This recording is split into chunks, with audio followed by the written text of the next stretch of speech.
On July 19th, 1977, the world teacher, the Christ Maitreya, head of the spiritual hierarchy, emerged from his ancient retreat and is now in the modern world. With his disciples, the Masters of the Wisdom, he will inaugurate the new age of synthesis and brotherhood.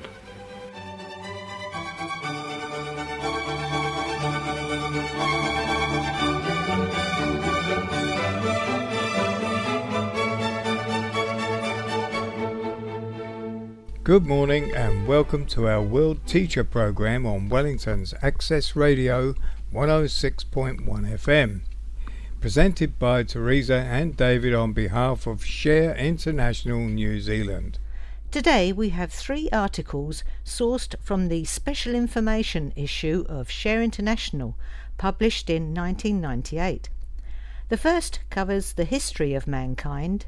The second introduces the teachers who have always been with us, guiding and inspiring.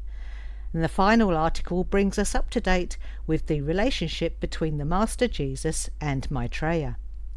We'll start with a contribution by Aart Jurriaanse, a South African author who has written a number of books based on the teachings of Alice A. Bailey.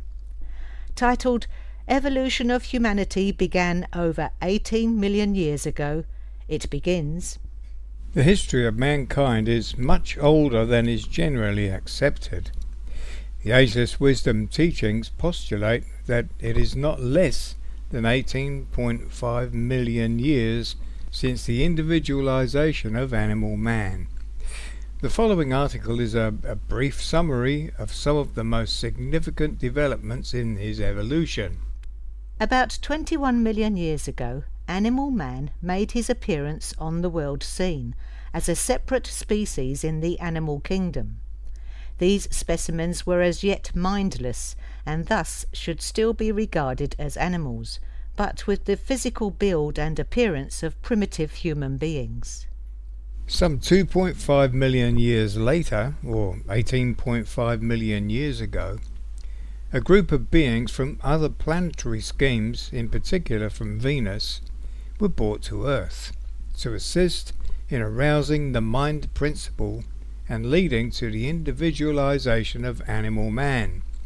This band formed the nucleus of those superior beings who subsequently became known as the White Brotherhood, or the hierarchy of Masters of Wisdom. Their headquarters was established on etheric levels and is referred to by esotericists as Shambhala. Although located in the etheric realm, Shambhala is recognized as occupying a definite position in space in the Gobi Desert. After a further lapse of 1.5 million years, or about 17 million years ago, it was decided that more effective results would be obtained if representatives of the Brotherhood were to function in dense material bodies on the physical plane, thus enabling them to serve as practical guides and leaders of the evolving race.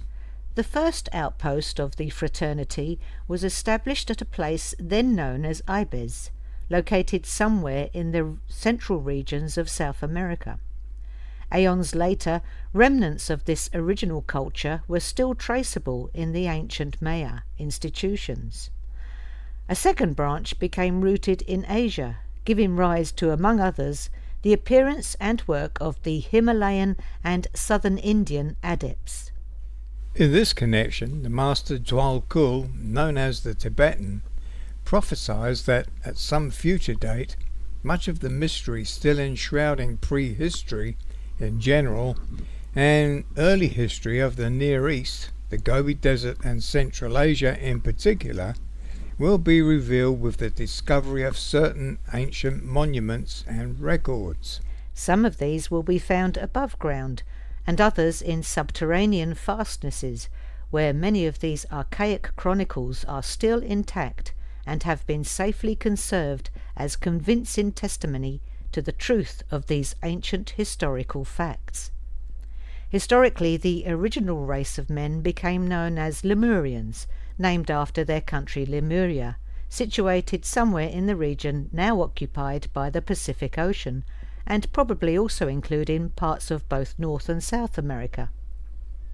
After a protracted period of some 3 million years of slow development, the greater part of Lemuria was destroyed by volcanic action and disappeared below the seas, leaving only a number of smaller islands where once there had been a vast continent.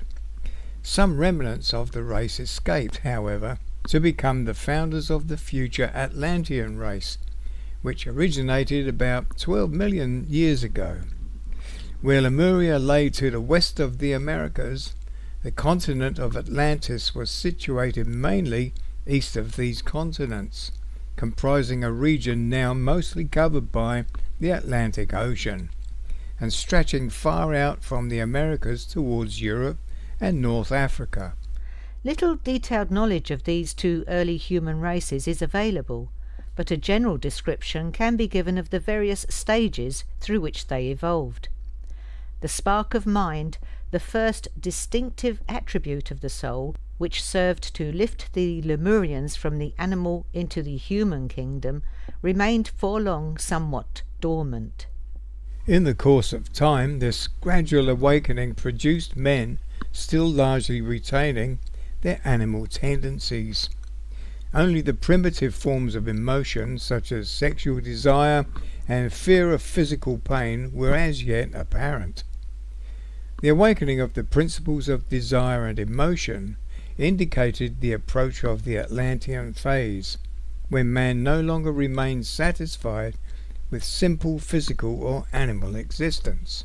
In those early days of Lemuria and Atlantis, the primitive masses were led by their priest kings, assisted by adepts, initiates, and disciples, the direct descendants of the former White Brotherhood, who still formed the only real source of intelligent and spiritual guidance.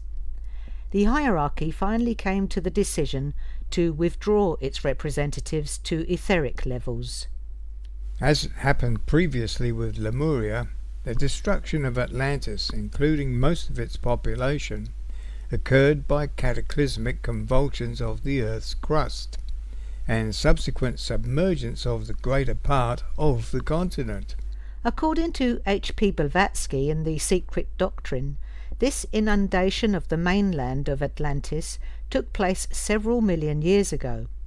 A few large islands were, however, allowed to survive the disaster, and these provided a sanctuary for some favoured and more advanced groups, who were spared to serve as points of nucleus for the partial restoration and regeneration of the race, and to permit man's evolutionary process to proceed without undue interruption. About 98,000 years before our present time, the larger part of these islands were in their turn swallowed by the seas, leaving only one relatively small remnant west of the Pillars of Gibraltar, which Plato referred to as Poseidonis, or Atlantis. This remaining fragment finally also disappeared below the waters 15 to 16,000 BC, but not before a number of survivors had been allowed to escape and to introduce civilization where they settled, in parts of what today are known as Europe, the Mediterranean regions, and the Near and Middle East.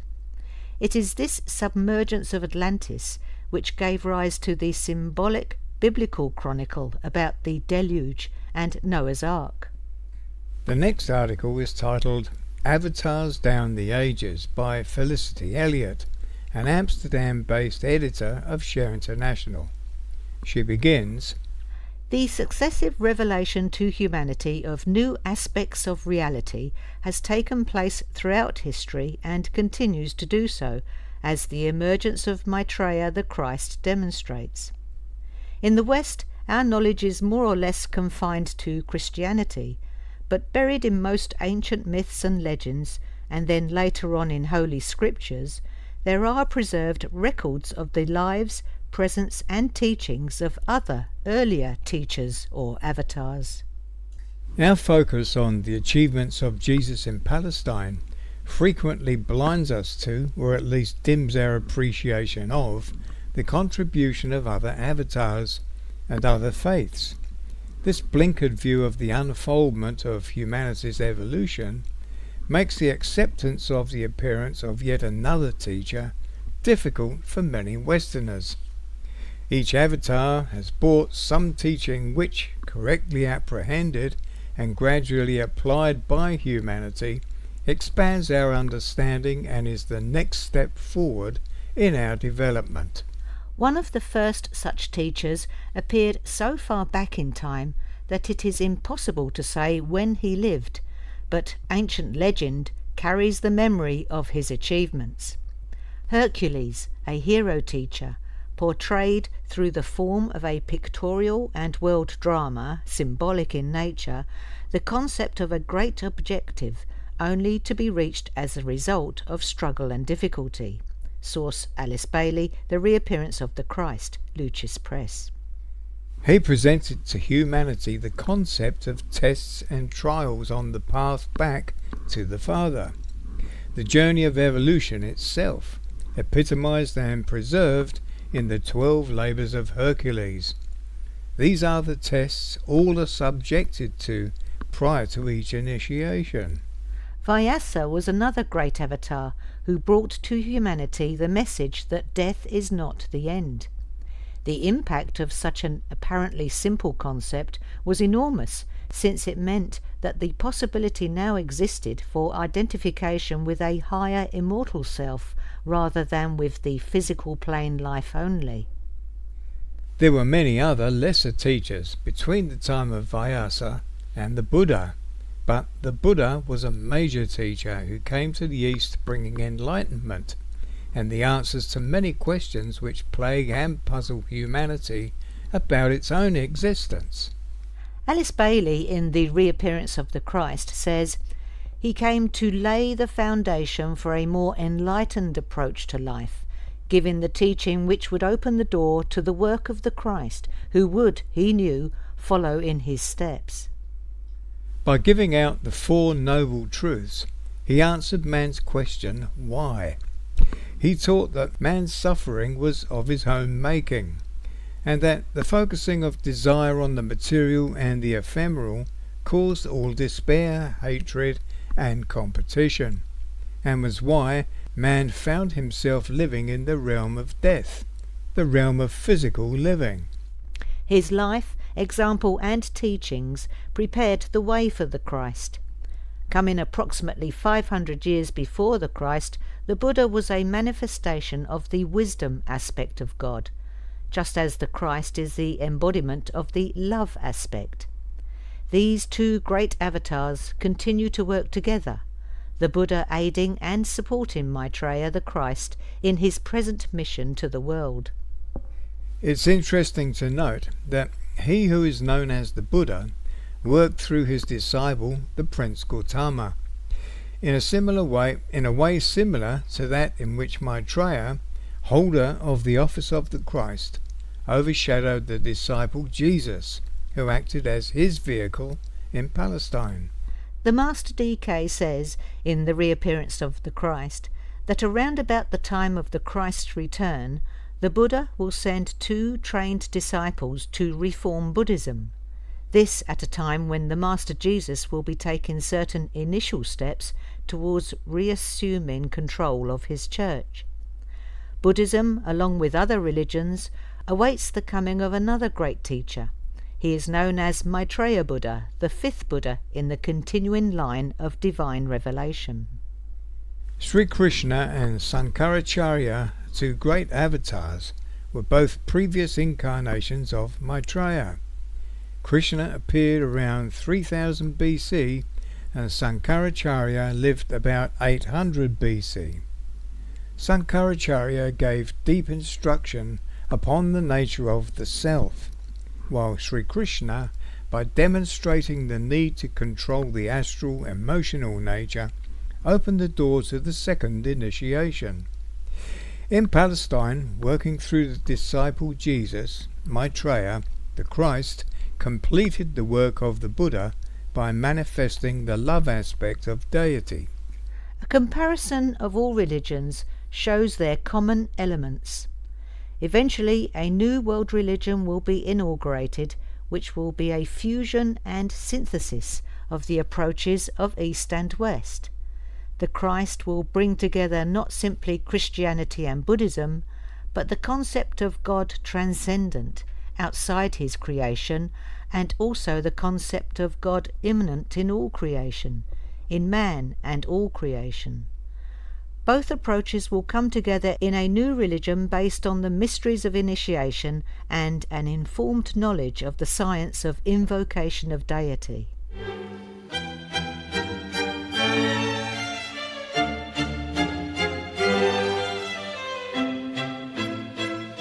You're listening to the World Teacher Program on Wellington's Access Radio 106.1 FM.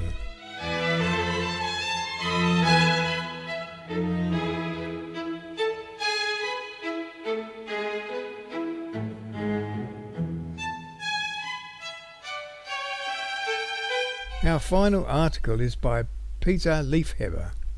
It's titled Jesus of Nazareth and Maitreya the Christ. Jesus of Nazareth and the Christ are not one and the same person. This is one of the most difficult claims for many Christians to accept in connection with Maitreya, the world teacher, and it therefore requires some further explanation. In fact, the title Christ does not refer to an individual at all. It is the name of a function in the hierarchy of Masters of Wisdom, that group of advanced beings who guide the evolution of humanity from behind the scenes. Whoever stands at the head of this hierarchy automatically becomes the world teacher, known in the East as the Bodhisattva, during the term of his office. Maitreya, who embodies the energy we call the Christ principle, has held that office for over 2 millennia. And in Palestine he manifested himself as the Christ to inaugurate the age of Pisces, then beginning. The method he used is called spiritual overshadowing. That is, his consciousness informed and guided the actions and teachings of his disciple Jesus. It was therefore the consciousness of the Christ Maitreya which was seen and experienced by those around Jesus. In reality, Jesus was a 4th degree initiate and one of the older disciples of the Masters of Wisdom. He appeared before in biblical times as Joshua, the son of Nun, then as Isaiah, and again as Joshua in the book of Zechariah. In Palestine he made the great sacrifice of allowing himself to be used by Maitreya to fulfill his mission during the 3 years following the baptism in the river Jordan. During his life, Jesus also symbolically enacted the 5 initiations which lead one to mastership. The experience on the cross was the enactment of the 4th initiation for Jesus. His birth, the baptism, and the transfiguration on the Mount symbolized the first 3, while at the same time Maitreya underwent a higher initiation. The events from Jesus' life and his words have been greatly misinterpreted due to this little understood connection between his work and that of Maitreya the Christ. This has given rise to the age-old theological point of contention, namely, whether Jesus was God or man, or perhaps both together. The answer is that Jesus was a man who, as a result of the process of evolution, became a son of God, as does everyone eventually. Others had gone before him on that path, and many have taken it since. Christians who are of the opinion that it is not given to anyone to try and emulate Jesus' accomplishment, who, as far as they are concerned, is God, or at least his only Son, are contradicted by his own words. Become perfect even as the Father in heaven is perfect, and greater things than I have done shall you do. Jesus' death was the fulfillment of the task for that life, and it was Maitreya who resurrected the body from the tomb as a symbol for the 5th initiation, just as the ascension was symbolic of the 6th initiation. This presentation of ancient occult knowledge in symbolic form is one of the methods which the spiritual hierarchy uses to teach humanity, and to convey knowledge to those who have ears to hear and eyes to see. In the lives of the Buddha, Mithra and Krishna, similar symbolic events can also be found. The famed labours of Hercules, too, are nothing less than part of the initiation process expressed in symbolic form. The disciple Jesus of 2,000 years ago has by now become one of the most senior masters in the hierarchy, the Master Jesus. He reached his state of perfection in the course of his next life as Apollonius of Tyana. Many of those who followed him during his life as Jesus were still alive during his subsequent incarnation, and many of them became convinced that Jesus had reappeared in their midst. It was Apollonius who undertook a journey to India, which became the basis for the story, which many believe, that Jesus did not die on the cross, but went to India and died in Kashmir, having lived to a venerable old age. The Master Jesus has been incarnate in a Syrian body for about 640 years. He is described in Initiation Human and Solar by Alice A. Bailey, published by the Lucis Trust, as follows. He is rather a martial figure, a disciplinarian, and a man of iron rule and will. He is tall and spare, with rather a long thin face, black hair, pale complexion, and piercing blue eyes. During most of this time he has lived mainly in Palestine. Since 1984, however, he has lived in Rome. The intention is that he will try to raise the Christian churches out of their state of crystallization and rivalry, and, if invited to do so, lead a newly united church. By so doing, he hopes to resolve the many contradictions and misunderstandings which have arisen during the course of the centuries about his historic role and the teachings which he then disseminated as a vehicle for Maitreya. In the hierarchy, he is described as the great leader, the general, and the wise executive. Initiation Human and Solar says of him, "No one is so closely in touch with the people who will stand for all that is best in the Christian teachings, and no one is so well aware of the needs of the present moment."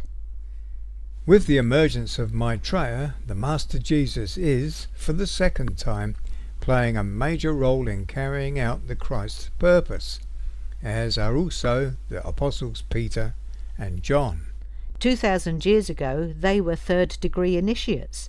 Now they have been entrusted with a significant aspect of completing the plan as the Master Moria and the Master who will succeed Maitreya as the Christ during the next era in about 2,500 years, Kutumi.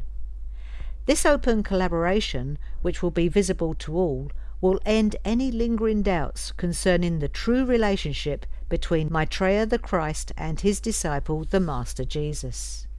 Thus, the seemingly paradoxical claim that Jesus and the Christ are not the same person in the literal sense of the word is more reasonable than it would appear. Those Christians who find it difficult to accept that their teacher is not the highest leader of all humanity may, however, take solace in the second paradox. Jesus and Maitreya the Christ were and are one in the sense that they, each on his own level, work together in perfect concord to further the divine plan. And now we'll end our programme today with an extract from Maitreya's message number 28. My emergence proceeds. Many now there are who know me and call me friend, who salute me daily, whose smile of welcome I cherish.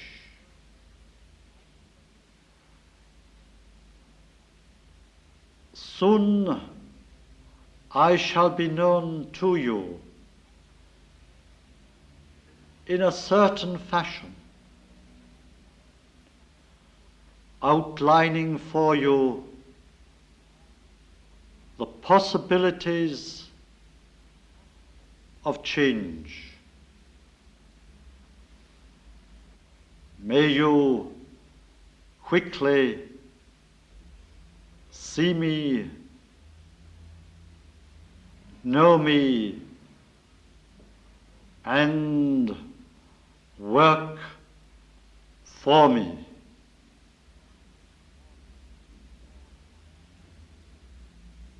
My plan is to show myself to the world so soon now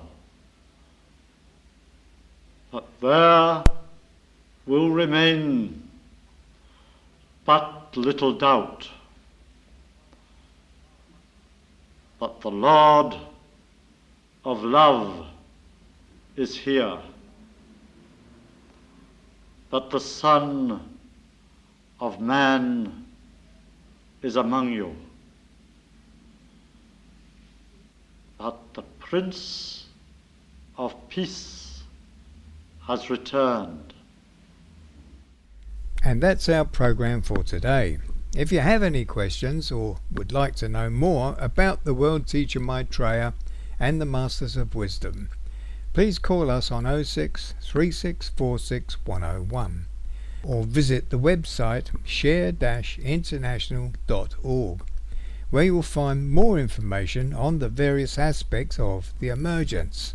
To inquire about Share International magazine subscriptions, books by Benjamin Creme, or our monthly free of charge newsletter, the number is 04234 1133, or write to P.O. Box 9576 Wellington. Thank you for listening to us on Wellington's Access Radio 106.1 FM. And please tune in to our next World Teacher program on Saturday the 8th of June at the usual time of 10 a.m. You can listen again to this program and previous ones by visiting our website at share-international-nz.info and click on the radio tab.